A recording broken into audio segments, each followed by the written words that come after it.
자, 안녕하세요. 우리 취준생 여러분. 자, 오늘은 여러분과 자소서 쓰는 이야기를 좀 해보려고 하는데요. 여러분 자소서를 쓰실 때 나름의 좀 스텝이 있다면 이 스텝을 좀 찾아가면서 하나씩 쓰다 보면 어느새 이제 자신의 자소서가 좀 완성되는 이런 모습을 좀 보시게 되겠습니다. 자, 그래서 오늘 7가지 스텝을 좀 밟아가면서 어떤 부분을 조금 더 주력해서 살펴보셔야 되는지, 자, 이 내용 지금부터 진행을 해보도록 하겠습니다.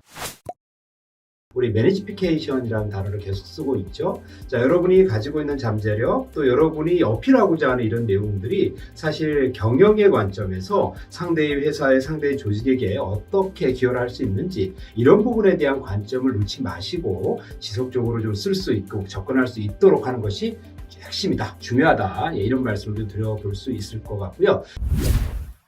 자, 제일 먼저 하셔야 될 것은 그거죠. 일단 여러분이 어느 또 직무를 선택하실지를 먼저 좀 정하셔야 됩니다. 왜냐하면 여러분이 이제 어떤 그 업종에서 어떤 직무를 하느냐에 따라 사실 접근하고 좀 어필해야 될 포인트가 많이 다르거든요. 두 번째는 그러면 여러분이 그 업종에서 어떤 직무를 선택하실 거냐는 것이죠. 경영은 이제 한 5가지 정도로 이루어져 있다고 말씀을 드릴 수 있습니다. 그 하나가 이제 우리 R&D 영역이 좀 있을 거고요. 두 번째는 그 R&D 한 거를 가지고서 이제 생산을 좀 하게 되잖아요. 이게 이제 소비자한테 가기 직전까지 물류까지 이렇게 담당을 하게 되는데요. 생산을 하고 이거를 이제 물류를 통해서 사실 이제 영업이 이루어지겠죠. 마지막에 이제 AS까지는 어떤 가치사슬을 짧게 한번 볼 수 있는데요. 여러분이 사실 어떤 직종에, 그렇죠, 어떤 직무에 진행하느냐에 따라 사실은 접근하고 요구하는 그 역량들이 좀 많이 다르거든요. 그래서 이제 면접을 볼 적에 사실은 이제 어디에서 근무를 이 사람이 하게 될지, 또 어떤 직무를 맡게 될지라는 거에 따라 조금씩 많이 달라집니다. 그리고 이제 세 번째는요,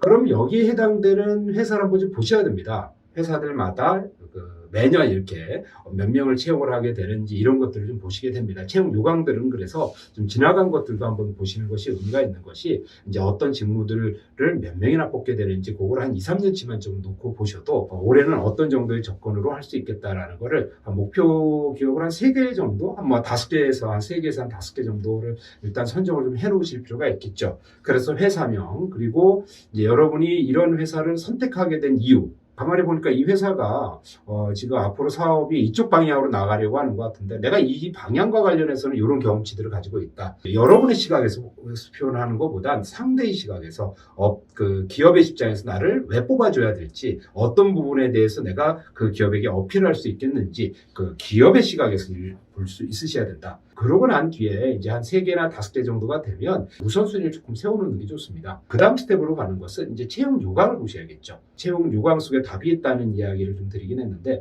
채용 요강을 좀 꼼꼼히 살펴보셔야 됩니다. 그리고 채용 요강에 나온 내용을 완벽히 이해를 하셔야 됩니다. 그래서 여기서는 어떤 직무를 뽑고 몇 명이나 뽑고 그게 이제 얼마나 인원이 늘은 건지 줄은 건지, 이제 회사가 지금 어떤 상황으로 있는 건지를 한번 보시는 건 의미가 좀 있지 않을까. 그러고 나서 보셔야 될 게 이제 취업 그 분야에서 주로 하게 되는 업무들을 한번 좀 보셔야 됩니다. 그 회사에서 실제로 하는 일들을 한번 좀 살펴보시기 바랍니다. 실제로 있던 이 회사는 어떤 고객을 대상으로 어떤 업무를 하게 되고, 그 업무를 하면서 어떤 이슈들이 생기게 되고, 직원들은 이제 어떤 부분들에서 그 자기들의 시간의 상당 부분을 쓰게 되는지, 이런 것들을 한번 조금 스터디를 해보실 필요가 있겠고요. 자소서를 쓰고 이제 면접을 보실 때도 그 지향성과 그 상황에 맞춰서 나를 표현할 수 있더라는 겁니다. 그리고 이제 몇 명을 채용하느냐는 겁니다. 그리고 이제 여기에 들어가는 기본적인 자격 요건들을 좀 쓰시는 건 의미가 있습니다.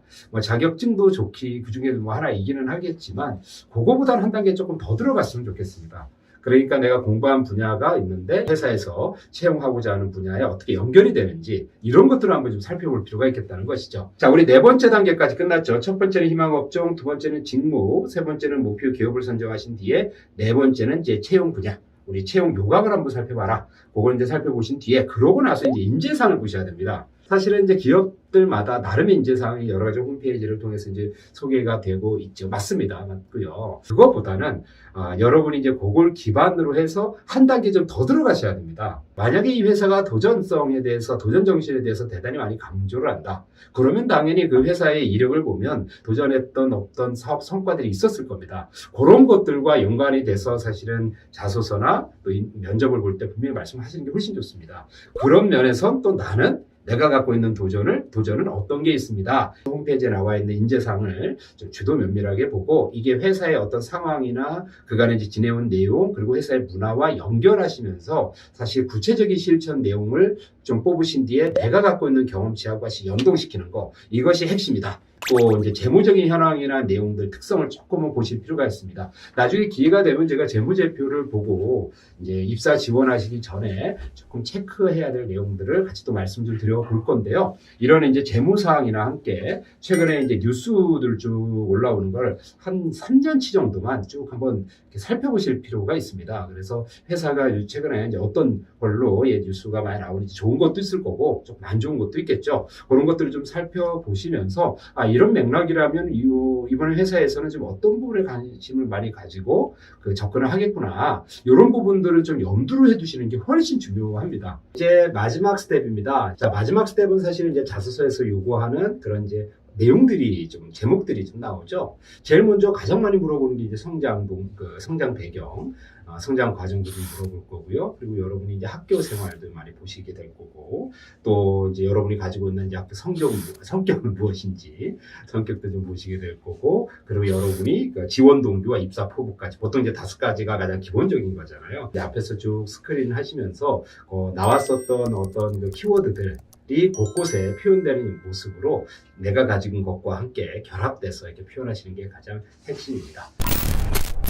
자소서를 작성하는 7가지 단계로 희망 업종과 그리고 희망 직무, 두 번째 희망 직무죠. 그리고 세 번째는 여러분이 지원하고자 하는 기업을 한번 선정을 좀 해보시고 그리고 채용 요강 속에 답이 있다고 했죠. 채용 요강을 쭉 한번 스크린해 보시고 그리고 인재상 살펴보시고 인재상 하나를 이야기하기 위해서는 미션, 비전부터 이렇게 쭉 한번 다 스크린해서 보실 필요가 있겠다. 이 말씀을 드렸고요. 자, 그리고 여러분이 갖고 있는 강점을 뽑아서 강점 매칭이죠. 강점을 뽑아서 매칭시키고 마지막으로 자소서에 쓸 수 있는 작성 전략까지 이렇게 해서 7가지로 정리해 봤습니다. 자, 여러분의 행운을 빌겠습니다. 수고하셨습니다.